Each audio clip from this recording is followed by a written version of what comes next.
Oi, minha gente, tudo bem por aí? Você que está aí se preparando para os concursos de tribunal, vamos agora falar um pouco sobre direito civil. Vamos pegar um tópico de direito civil que cai bastante nas provas de tribunal, tanto nos tribunais de justiça quanto nos outros tribunais estaduais. Vamos falar sobre prescrição e decadência.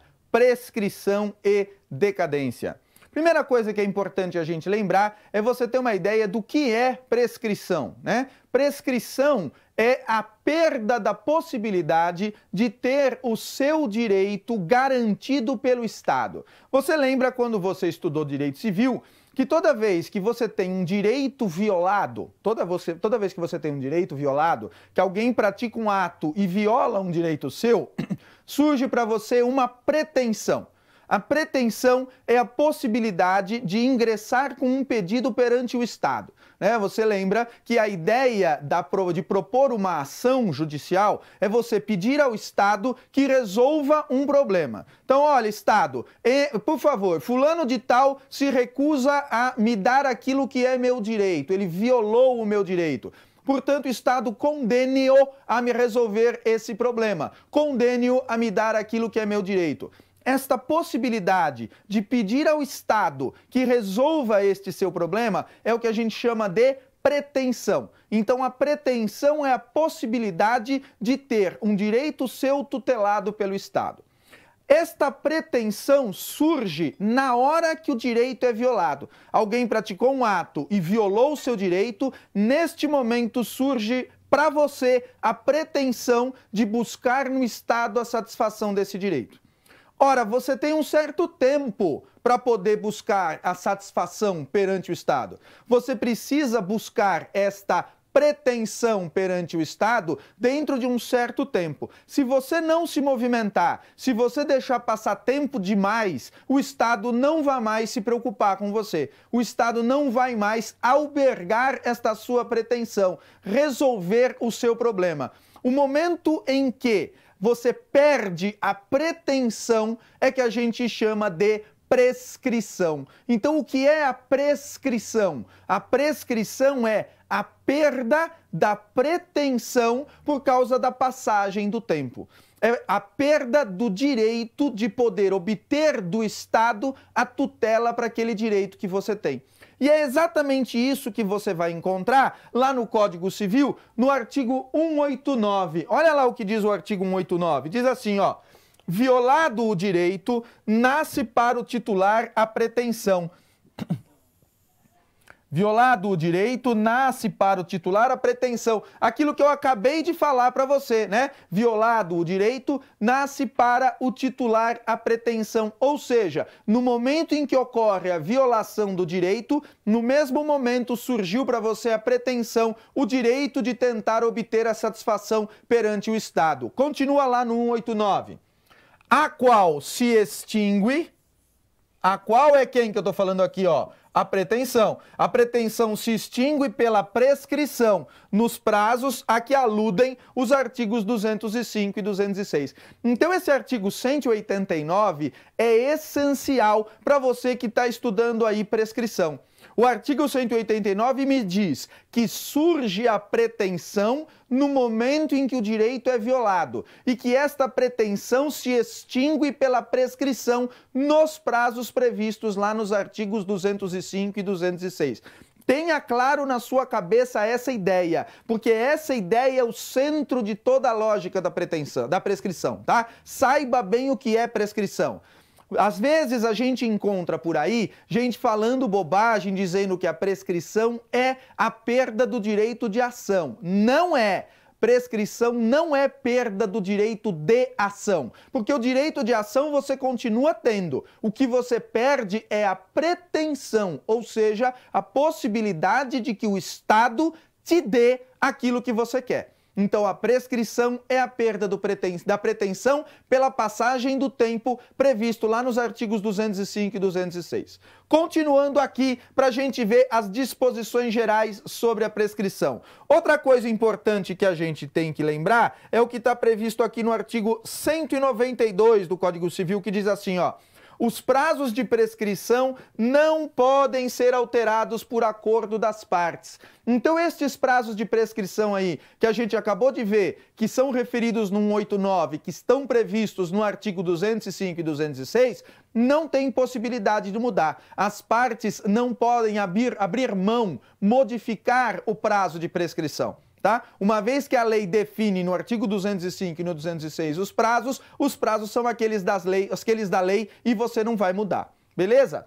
Continuando aqui no artigo 193. A prescrição pode ser alegada em qualquer grau de jurisdição pela parte a quem aproveita. Presta atenção. A prescrição pode ser alegada em qualquer grau de jurisdição. Não importa que você não alegou a prescrição na primeira instância, você não alegou na segunda instância, você foi alegar só lá no STF, não importa. Ocorreu a prescrição, se você é a parte beneficiada pela prescrição, quer dizer, eu tinha que fazer alguma coisa. Eu devo para você alguma coisa, por exemplo.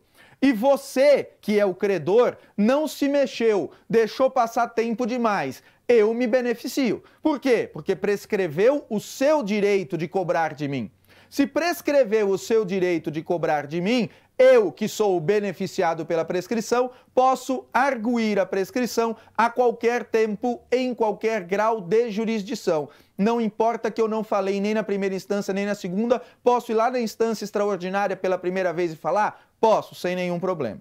O que mais que a gente tem aí? O artigo 195 nos diz, os relativamente incapazes e as pessoas jurídicas têm ação contra os seus assistentes ou representantes legais que derem causa à prescrição ou não a alegarem oportunamente. Presta atenção nesse artigo aqui, Lembra que quando a gente fala de relativamente capaz, os relativamente capazes são aqueles que precisam de assistentes, né? Estão previstos lá no artigo 4º do Código Civil.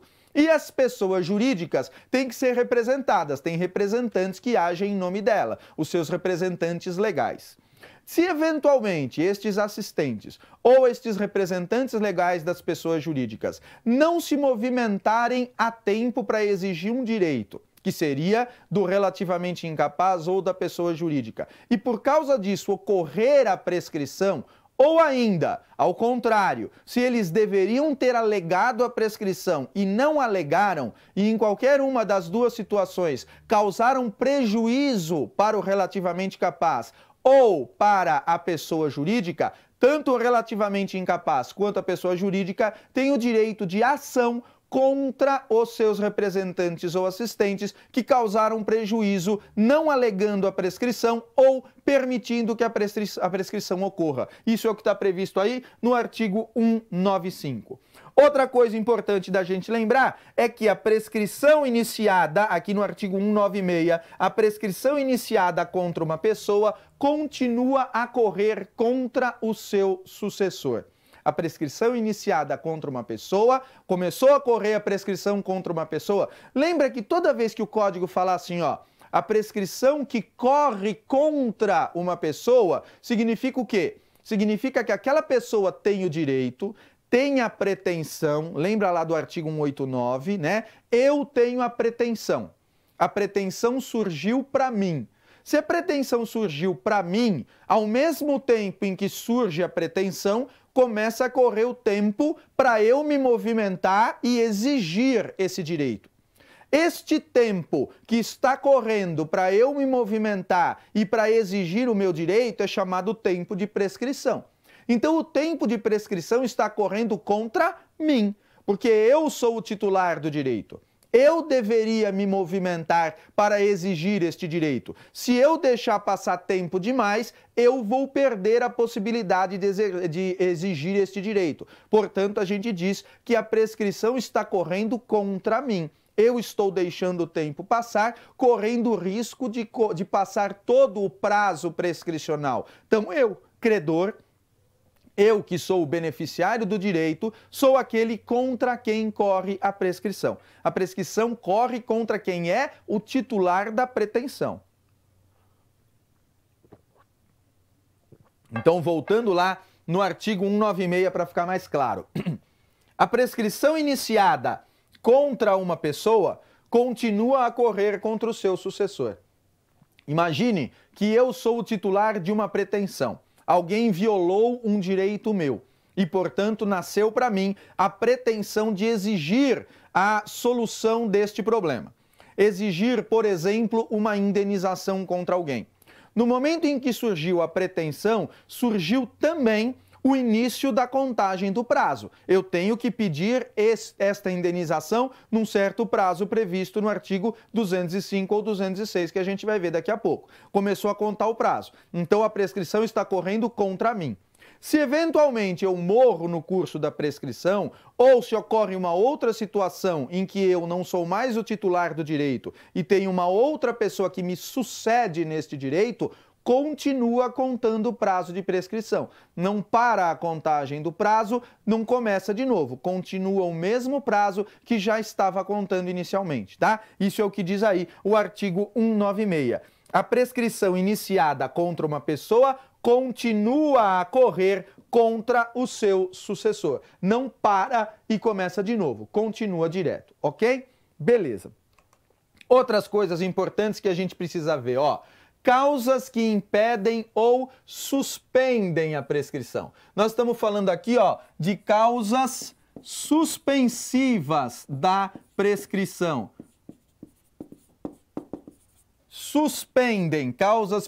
Causas suspensivas da prescrição, tá? Causas suspensivas da prescrição.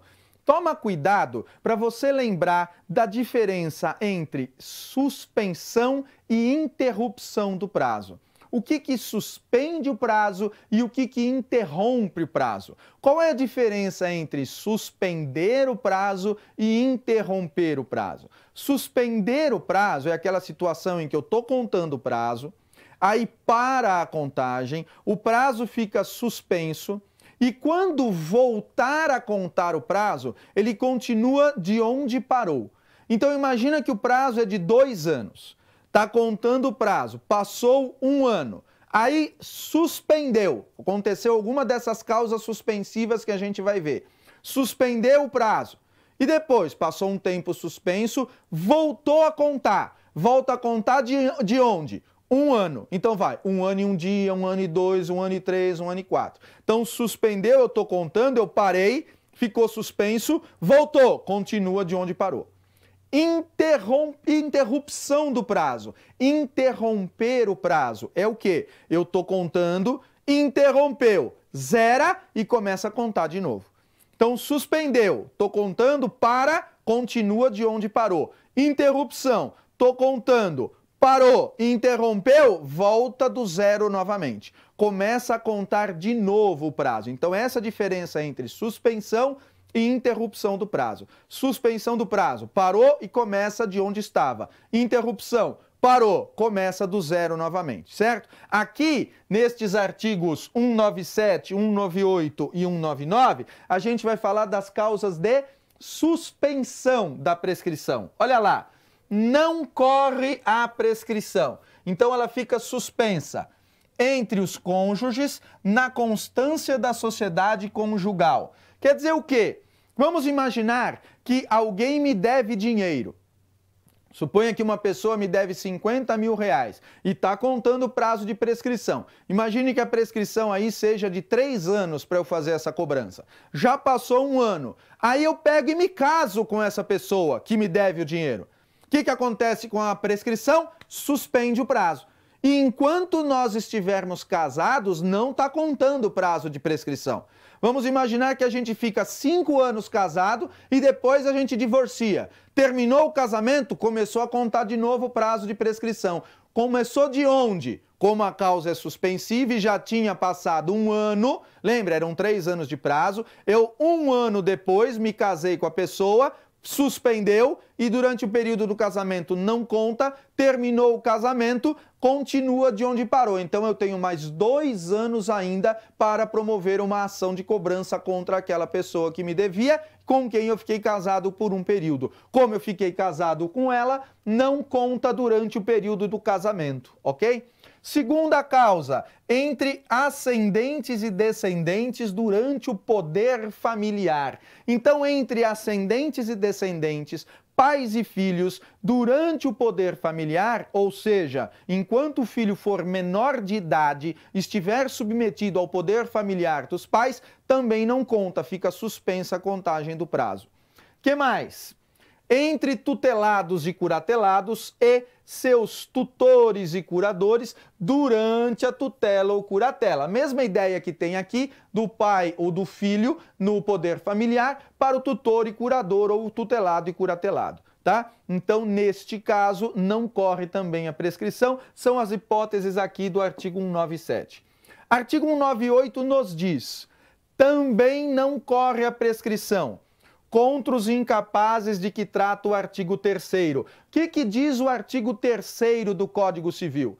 O artigo 3º fala dos absolutamente incapazes. Então diz lá o artigo 3º que são absolutamente incapazes os menores de 16 anos de idade. Lembra que depois do Estatuto da Pessoa com Deficiência, só sobrou essa hipótese de absolutamente incapaz, né? O Estatuto da Pessoa com Deficiência mudou a redação do Código Civil e deixou a única hipótese de incapacidade absoluta como menor de 16 anos de idade. Então aqui, quando o artigo 198... inciso 1 fala incapazes de que trata o artigo 3º, ele está falando apenas dos menores de 16 anos de idade. Só os menores de 16 anos. Então, contra eles, não corre prescrição também. Contra os ausentes do país em serviço público da União, dos estados ou dos municípios. Se eu estou fora do país, mas estou a serviço da União, dos estados ou do município, não corre prescrição contra mim, fica suspensa a prescrição. Mesma ideia, vinha vindo a contagem de prazo, eu fui a serviço da União, dos estados ou do município para fora do país, suspendeu a contagem. Quando eu voltar, continua a contagem do prazo de onde ele tinha parado. Contra os que se acharem servindo nas Forças Armadas em tempo de guerra, olha a questão de prova aqui, hein? Contra os que se acharem servindo nas Forças Armadas em tempo de guerra. O mero fato de servir nas Forças Armadas não suspende o prazo de prescrição. Tem que ser servindo nas Forças Armadas em tempo de guerra, ok? Que mais? Também não corre igualmente prescrição, artigo 199, ó. Não corre igualmente a prescrição, pendendo condição suspensiva. Então, naquelas hipóteses em que o negócio foi feito sob condição suspensiva, eu digo para você, por exemplo, darei a você X dinheiros se acontecer tal coisa. Enquanto estamos esperando que tal coisa aconteça, se chover no dia 24 de agosto. Se chover no dia 24 de agosto, você terá direito a uma coisa. Então, durante este período de hoje até o momento do dia 24 de agosto, estamos esperando uma condição suspensiva, portanto, não corre também aí o prazo de prescrição. Não estando vencido o prazo, se ainda não venceu o prazo para eu cumprir a minha obrigação, não corre prescrição. Por quê? Porque a prescrição só começa a correr depois que o direito nasce. Imagina que você me deve 25 mil reais, mas você tem que me pagar no dia 15 de outubro. E ainda estamos em agosto. Ora, ainda não venceu a sua dívida. Se a sua dívida ainda não venceu, não dá para contar prazo prescricional. Por quê? Porque não começou ainda a sua obrigação, ok? Que mais? Pendendo ação de evicção. Quando houver, numa situação de contrato de compra e venda, a entrega de um bem a terceiro por uma decisão judicial, está caracterizada a evicção. Então, se estiver aí pendente de ação de evicção, não há também contagem de grau, não há contagem de prazo de prescrição. Tudo bem? Fica de olho nessas hipóteses aí. Então, olha, o artigo 197, o artigo 198 e o artigo 199 falam das causas suspensivas, quando é que não corre a prescrição.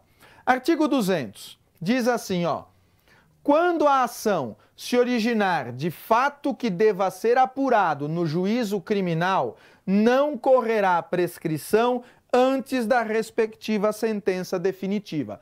Claro que não. Por quê? Porque se este fato depende de prova a ser apurada lá no juízo criminal, enquanto não sair a sentença lá no juízo criminal, não surge o direito aqui no cível. Não há direito enquanto não houver a comprovação do fato. Volta lá no artigo para você ver, ó. Quando a ação se originar de fato que deve ser apurado no juízo criminal. Então a ação vai surgir, vai ter origem de um fato que precisa ser apurado no juízo criminal. Enquanto eu não apurar o fato lá no juízo criminal, não dá para dizer que já tem pretensão, porque depende de comprovação. Se não tem pretensão, não dá para contar prazo de prescrição, ok? 201. Suspensa a prescrição em favor de um dos credores solidários, só aproveitam os outros se a obrigação for indivisível. Então, mesmo que a obrigação seja solidária, mesmo que a obrigação seja de vários credores solidariamente, a interrupção da prescrição para um não aproveita para outros, só se a obrigação, além de solidária, for indivisível. Presta atenção nesse tipo de redação na hora de questão de prova, porque às vezes a questão de prova bagunça a redação do artigo para te prejudicar, ok? Então vimos aí as causas suspensivas. Agora vamos ver as causas que interrompem a prescrição. Lembra que eu te falei que causa suspensiva para de contar e continua de onde parou. Causa de interrupção para de contar e começa de novo do zero o prazo, não de onde tinha parado. Quando que se interrompe a prescrição? Ó, a interrupção da prescrição, que somente poderá ocorrer uma vez, dar-se-á 1. Por despacho do juiz, mesmo incompetente, que ordenar a citação se o interessado a promover no prazo e na forma da lei processual. Olha que interessante esta hipótese aí de interrupção. O despacho do juiz que determina a citação do réu interrompe a prescrição. Então o juiz despachou, você entrou com a ação, você se movimentou. Lembra o que é a prescrição? A prescrição é a situação em que você ficou parado e não tomou a providência que deveria. Se você entrou com a ação, você se movimentou, você pediu a citação do réu, isso interrompe a prescrição. Para de contar a prescrição. O juiz mandou citar o réu, você tomou a medida necessária para que fosse citado o réu, ok, interrompeu a prescrição. Importante para a questão de prova, ó. A interrupção da prescrição ocorre por despacho do juiz, mesmo incompetente. Então, mesmo que a citação seja ordenada por um juiz incompetente para aquele caso, ela vai interromper a prescrição, se você tomar as medidas necessárias para a citação, ok? Esse mesmo incompetente aqui pode te derrubar numa questão de prova. Toma cuidado com isso. Então, a citação, o despacho do juiz que ordena a citação interrompe a prescrição? Interrompe, mesmo que seja ordenado por juiz incompetente. Segunda hipótese, por protesto nas condições do inciso antecedente. Então, providenciei o protesto de um título, levei o título ao cartório de protesto e tomei as providências para que o devedor seja protestado. Está interrompida a prescrição. 3. Por protesto cambial. Então, estou falando aqui nesse caso de protesto, eu estava falando aqui de protesto judicial e aqui eu estou falando de protesto cambial. Leva no cartório. 4. Pela apresentação do título de crédito em juízo de inventário ou concurso de credores. 5. Por qualquer ato judicial que constitua em mora o devedor. O que é constituir em mora o devedor? Constituir em mora o devedor é deixar claro que o devedor está atrasado no cumprimento da obrigação. Vou falar mais uma vez. O que é a prescrição? A prescrição é a perda da possibilidade de você promover ação contra a outra parte. Por quê? Porque você demorou demais. Então, o que interrompe a prescrição? Tudo o que você fizer para cobrar a outra parte. Tudo o que você se movimentar para fazer com que a outra parte pague. tudo o que você demonstrar que está tentando correr atrás do seu direito.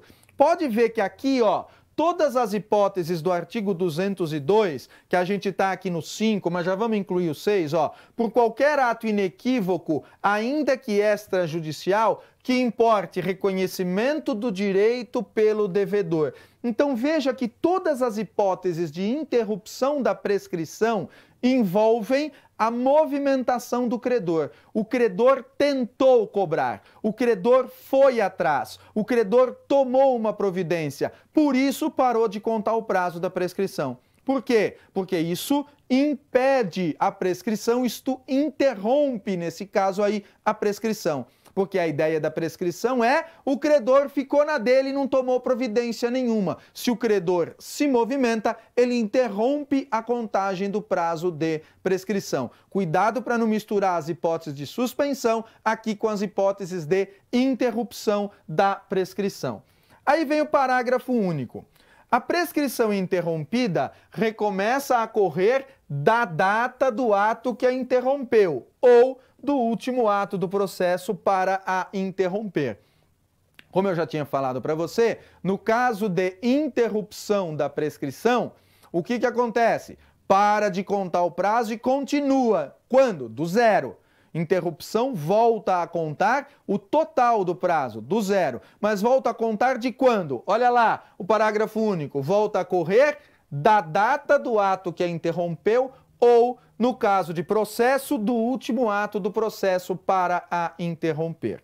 Tá? Então, dessa data aí, volta a correr a prescrição e volta a correr do zero, porque eu estou falando aqui de interrupção da prescrição. Beleza? Continuando. O artigo 203 diz assim, ó, a prescrição pode ser interrompida por qualquer interessado, qualquer um que tenha interesse na interrupção da prescrição pode interromper.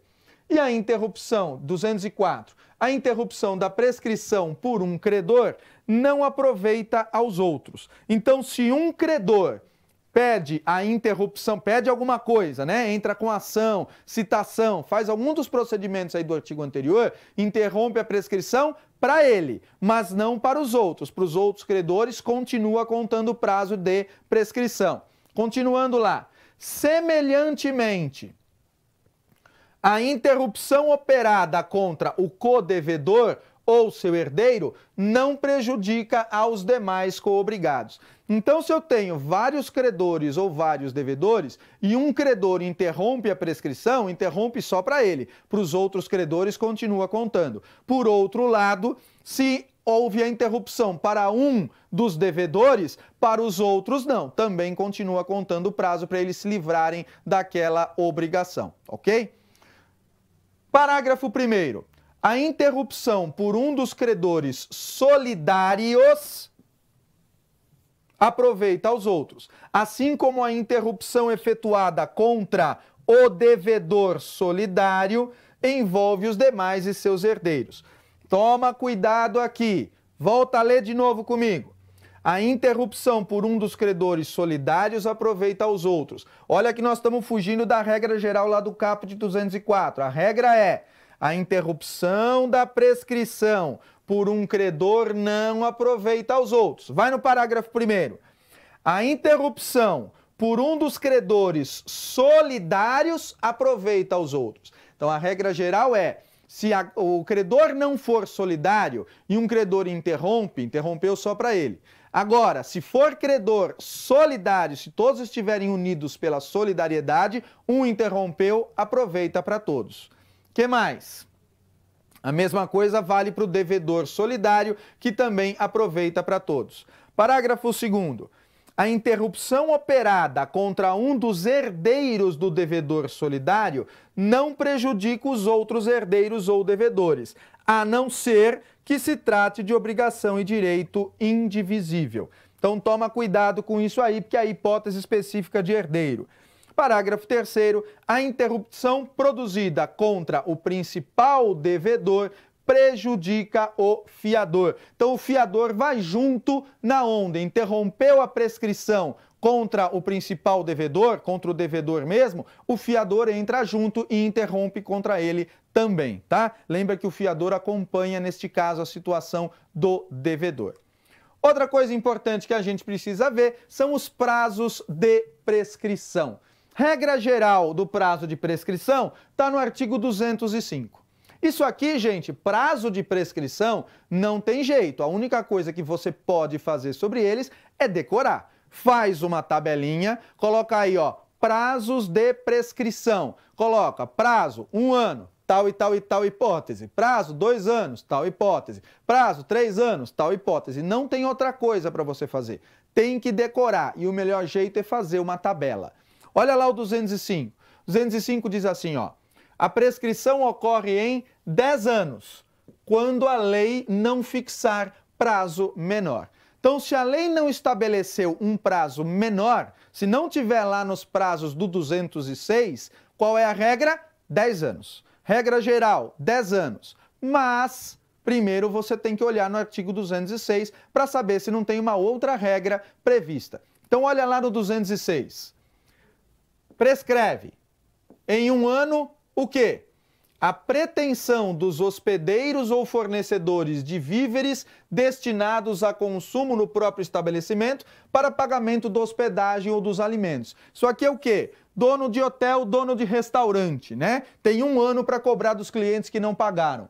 2. A pretensão do segurado contra o segurador ou a do segurador contra o segurado, contado o prazo para o segurado, no caso de seguro de responsabilidade civil, da data em que ele for citado no processo para responder à ação de indenização proposta pelo terceiro prejudicado ou da data que ele indeniza ao terceiro prejudicado com a anuência do segurador. Então, de novo lá, ó, entre o segurador e o segurado, quando se tratar de seguro de responsabilidade civil, conta o prazo de 1 ano da data em que o segurado é citado para responder à ação de indenização proposta pelo terceiro que foi prejudicado. Ou começa a contar da data em que o segurado indeniza o terceiro prejudicado com a anuência do segurador. E quanto aos demais seguros que não são de responsabilidade civil, corre da ciência do fato gerador da pretensão. Por exemplo, quando você tem qualquer hipótese de sinistro, corre a partir da data do próprio sinistro, ok? 3. Também corre em 1 ano a pretensão dos tabeliães, auxiliares da justiça, serventuários judiciais, árbitros e peritos para receber os emolumentos, custas e honorários. 4. Pretensão contra os peritos pela avaliação dos bens que entraram para a formação do capital de sociedade anônima, contado da publicação da ata de assembleia que aprovar o laudo. Isso é bem específico com relação à sociedade anônima. E 5. A pretensão dos credores não pagos contra os sócios ou acionistas, estamos falando aqui também de sociedade anônima, e os liquidantes, contado o prazo da publicação da ata de encerramento da liquidação da sociedade. Estas são as hipóteses em 1 ano. Agora, em 2 anos, só tem um caso de prescrição em 2 anos, que é a prescrição de prestações alimentares, a partir da data em que se vencerem. O cara foi condenado a pagar alimentos e não está pagando. Foi condenado a pagar pensão alimentícia e não está pagando. Quanto tempo para exigir a cobrança? 2 anos. Prescreve em 2 anos a pretensão de cobrar alimentos, ok? Aí nós temos a hipótese de prescrição em 3 anos. O que prescreve em 3 anos? A pretensão relativa a aluguéis de prédio urbano ou rústico, a pretensão para receber prestações vencidas de rendas temporárias ou vitalícias, a pretensão para receber juros, dividendos ou quaisquer prestações acessórias pagáveis em períodos não maiores de 1 ano, com capitalização ou sem, a pretensão de ressarcimento do enriquecimento sem causa, a pretensão de reparação civil, isto aqui cai bastante, tá? Isto cai frequentemente, responsabilidade civil, atenção que é em 3 anos, quem vai pedir indenização por responsabilidade civil, pretensão 3 anos, a pretensão da restituição dos lucros ou dividendos recebidos de má-fé, correndo o prazo da data em que foi deliberada a distribuição desses lucros, a pretensão contra as pessoas em seguida indicadas por violação da lei ou do estatuto. Então estamos falando aqui, violação da lei e estatuto do quê? Da sociedade anônima. Então, para os fundadores da publicação dos atos constitutivos da sociedade anônima, 3 anos, então, da publicação dos atos constitutivos. Para os administradores ou fiscais, 3 anos da apresentação aos sócios do balanço referente ao exercício em que a violação tenha sido praticada ou da reunião ou assembleia geral que dela deva tomar conhecimento. E para os liquidantes, 3 anos a contar da primeira assembleia semestral. Isso aqui são casos bem específicos para situações de sociedade anônima. Também prescreve em 3 anos aqui no inciso 8. A pretensão para haver o pagamento de título de crédito a contar do vencimento, ressalvadas as disposições de lei especial. Então toma cuidado com isso. Por quê? Porque essa regra geral aí de prescrição de título de crédito em 3 anos, você tem que ver se tem lei especial para tratar do título de crédito, como é o caso, por exemplo, da lei do cheque, que trata de maneira especial e não vale essa regra aqui, vale a regra da lei do cheque. Então lembra sempre, ressalvadas as disposições de lei especial. 9. A pretensão do beneficiário contra o segurador e a do terceiro prejudicado no caso de seguro de responsabilidade civil obrigatório. Não faça confusão com aquela outra hipótese de seguro de responsabilidade civil que a gente viu, porque lá a gente está falando do seguro entre segurador e segurado. Aqui a gente está falando do seguro de responsabilidade civil obrigatório. Toma cuidado porque aqui são 3 anos. Que mais? Em 4 anos, nós temos só uma hipótese, Em 4 anos prescreve a pretensão relativa à tutela, contando da data de aprovação das contas. Então, se você tiver alguma coisa para reclamar daquele tutor, tem que reclamar em no máximo 4 anos e o prazo começa da aprovação das contas. E por fim, em 5 anos prescreve a pretensão de cobrança de dívida líquida, constante de instrumento público ou particular. Tem um contrato particular. Este contrato estabelece uma dívida. Essa dívida é de valor líquido. Eu sei exatamente qual é o valor. Quanto tempo eu tenho para cobrar? 5 anos. O que mais? A pretensão dos profissionais liberais. Isso aqui cai bastante também. Em geral, procuradores judiciais, curadores e professores pelos seus honorários, contado o prazo da conclusão dos serviços, da cessação dos respectivos contratos ou mandato. Contratei um advogado, contratei um professor particular e não paguei. Quanto tempo esse professor particular, esse profissional liberal, este advogado tem para cobrar? 5 anos, prazo de prescrição de 5 anos. E por fim, a pretensão do vencedor para haver do vencido o que despendeu em juízo. Você entrou com uma ação judicial, ganhou a ação judicial e tem que receber o valor das custas processuais. A outra parte foi condenada e foi condenada também ao pagamento das custas processuais. Quanto tempo você tem para cobrar as custas processuais da outra parte? 5 anos também, conforme essa disposição aí, tá? Se não tiver em nenhum destes prazos do artigo 206, você já sabe que vale a regra geral do artigo 205, prazo de 10 anos então. Ok, minha gente? Era o que eu tinha para falar para vocês hoje sobre as hipóteses de prescrição. Fica de olho que a qualquer momento a gente pode voltar com mais um assunto de direito civil, preparando você para os concursos de tribunais. Até qualquer hora dessas. Um abraço!